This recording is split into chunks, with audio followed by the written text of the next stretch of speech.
Muy buenos días. Primeramente queremos agradecer por poder compartir este espacio con nosotros. Asimismo, estamos Bastante contentos por el tema que venimos a trabajar. En primer lugar, nos gustaría saber más de usted, quién es, cuál es su... y hacia grandes maneras, ¿qué entiendes por gestión educativa?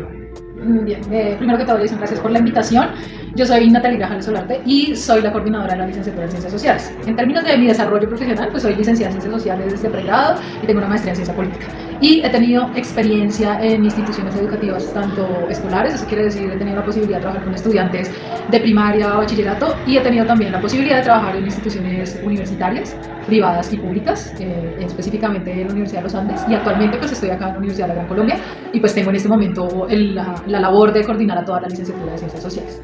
Con tu pregunta, la primera de qué entiendo por gestión educativa, específicamente gestión educativa es igual a todo el proceso de construcción, de gerencia, de administración de las instituciones educativas.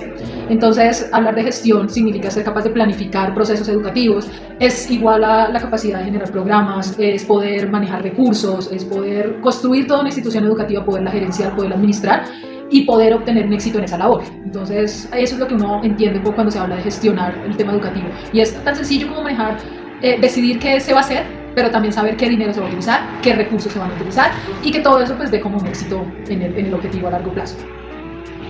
Muy bien, Sera. Veo detrás de eso esa competencia de liderazgo dentro de la gestión. Gracias por esa pregunta y me gustaría seguir avanzando en cuál fue ese motivador como para verte hoy en día pues en este cargo de líder educativo. Bueno, esa es una buena pregunta. ¿Qué me motivó para el tema del liderazgo? Realmente así como que yo hubiera dicho en un punto quiero ser una líder educativa, no, la verdad no fue tanto así. Creo que la posibilidad me llegó, digamos, por todo el recorrido que tenía. Yo pensaría que el punto es el trabajo que he venido realizando que me llevó a un tema de liderazgo. No es que lo haya buscado, sino que realmente me he venido preparando para poder asumir cargos, digamos, de renombre de liderazgo. El saber formarse, el saber qué estudiar, qué áreas trabajar, dónde especializarse, pues hace mucho más sencillo el tema de terminar haciendo liderazgo educativo, porque pues obviamente se adquieren ciertas habilidades y herramientas. Entonces, en mi recorrido en general educativo, el tema de estar en diversas instituciones, de pasar de colegios, pasar a universidades, de hecho he estado también en editoriales, he trabajado en muchísimos escenarios para entender a la educación, me permite poder llegar a un tema de liderazgo, porque considero que conozco el escenario educativo. Entonces, no tanto, mi motivación no es como yo quiero ser el líder, sino que realmente ha sido algo que he venido reflejado en el trabajo que he realizado y es basarme en muchas áreas de la educación. Perfecto. Y siento que hay que hacer como ese punto de seguir mejorando, ¿no? O sea, no estancarse en algo, sino seguir avanzando y consideramos esencial para todo el tema del liderazgo sobre todo. Y ahí, Jason, es lo que te digo, es importante el formarse y sobre todo reconocer todos los ambientes de la educación, todo. Eso te lleva a ser líder. Cuando tú no te quedas solamente en un campo de la educación, sino que pasas por todos los escenarios educativos, es muy probable que te lleve a ser líder en algún momento. Sí, totalmente cierto. Y pues eso también digamos que puede ayudar digamos, en la empatía, ¿no? Acerca de a quién vamos a mandar, ¿no? De qué responsabilidad ya tienen de por sí para pues, seguir gestionando, ¿no? Entonces, en ese sentido, pues, ¿cuál sería como esa visión o estilo que usted maneja bueno, a la hora de liderar, claro? Yo creo que el ser líder implica que tú seas una persona empática, que era lo que tú habías mencionado ahorita, implica que tú entiendas que el liderazgo es una guía, no es una imposición, no es un tema de autoridad, es un tema de respeto. Entonces, cuando tú hablas de ser líder, uno tiene que ser muy claro en que tiene que respetar al otro, reconocer al otro y sobre todo potencializar lo que cada persona tiene. Lo que me refiero es que no todo el mundo sirve para todas las cosas, entonces uno como líder tiene que poder decir, bueno, esta persona tiene estas capacidades y yo potencio como líder esas capacidades y reconozco, respeto las potencialidades, pero también reconozco y respeto sus debilidades, porque hay personas que pueden tener debilidades y yo considerarlas terribles porque yo sí no las tengo. Entonces es terrible que una persona, digamos, por ejemplo, que escriba mal, que no tenga habilidades en lectoescritura, pero puede tener muy buenas habilidades en términos orales. Entonces yo lo que tengo que hacer como líder es entender, bueno, respeto que tienes unas dificultades, las reconozco, intento obviamente mejorar, que eso pase, pero también soy muy clara en potencializar tus habilidades orales. Entonces creo que el tema del liderazgo es empatía, respeto, reconocimiento y sobre todo particularmente de trabajo en equipo. Entender que el otro me va a aportar, así yo sea líder o demás, la otra persona me va a aportar, sea en el rango en el que esté, sea en el cargo en el que esté, así sea el más pequeño, pero me va a aportar para el trabajo que se está haciendo. Claro, y es fundamental eso que usted dice, ¿no? Poder generar ambiente educativo.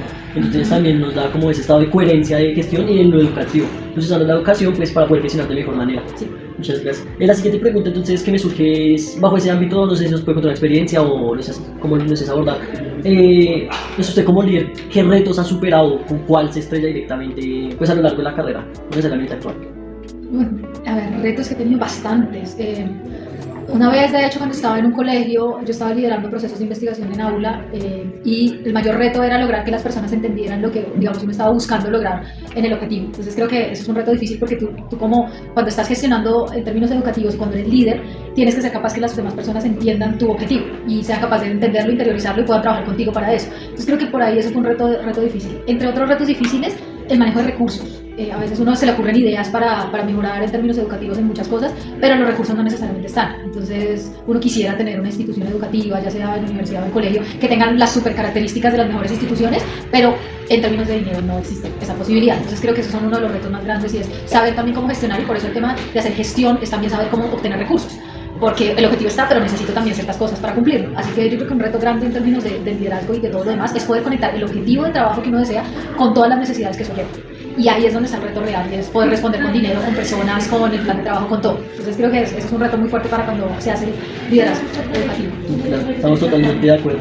Y entonces, bueno, con todos esos retos que son reales, que tienen pues cierto contrapeso a lo que pese a lo que uno proponga, ¿cómo podríamos entonces ver el cambio y la adaptación dentro de esa visión de liderazgo? O sea, ¿hasta qué punto uno tiene que cambiar algo o adaptarlo? ¿Cómo ve ese cambio de necesidad? Jason, eso es súper importante, siempre. Un líder vive con el cambio y se adapta a todo, porque todo cambia. Y todo lo que uno espera, no pasa. O sea, creo que no hay escenario más fuerte de incertidumbre que el escenario educativo. Entonces, uno puede tener una súper idea, pero cuando llega el momento de ejecutarla, ya no sirvió. Y lo que te decía ahorita, por ejemplo, puede que yo tenga una gran idea, pero no tengo dinero. Entonces, ¿qué hago? Adaptarme a lo que hay. Con la misma idea, con el mismo objetivo, tengo que cambiarlo.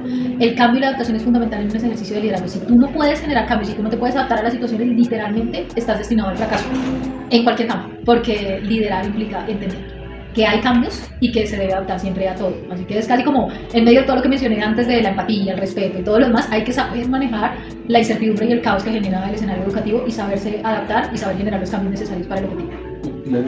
Como es que mantenerse y actualizar flexible Siempre. a todas las Claro, o sea, ahorita por ejemplo que está todo el tema de la inteligencia artificial, si uno no sabe eso y si uno sigue pensando en lo obsoleto de hace 3 años, antes de pandemia por ejemplo, pues no vas a funcionar en ningún escenario. Entonces siempre hay que estar, lo que tú mencionas, actualizado, siempre hay que estar pensando en cómo adaptarme a lo nuevo y eso implica formación constante. Bueno, y ahora que mencionas la pandemia, bueno, en ese sentido pues nos gustaría saber cómo, usted como líder educativo, cómo vio afectar la colaboración, cómo se trabaja de codo a codo que se tenía con el compañero, pues durante y post la pandemia.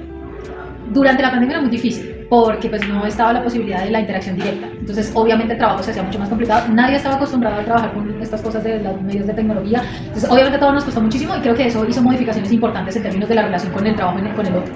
Después de terminar la pandemia quedaron muchas cosas. Por ejemplo, la gente ahora quiere trabajar más en sus casas, con el computador, o sea, para que ir a la oficina, pero no es necesario, sí, ya lo habíamos vivido. Bueno. Entonces creo que la pandemia fue un rompimiento gigante de las dinámicas anteriores y brindó muchas herramientas importantes actuales. Yo creo que lo que me quedaría es con el uso de los medios de tecnología, ¿sí? Los medios de tecnología, la información y la comunicación. Creo que eso ayuda muchísimo actualmente para todo, ¿sí? Si uno habla de gestionar algo educativamente, ya no puedes conocer a la tecnología, o sea, hay que hacerlo con eso. Cualquier idea que no se le ocurra no tiene que pensar en términos tecnológicos y eso lo dejó la pandemia.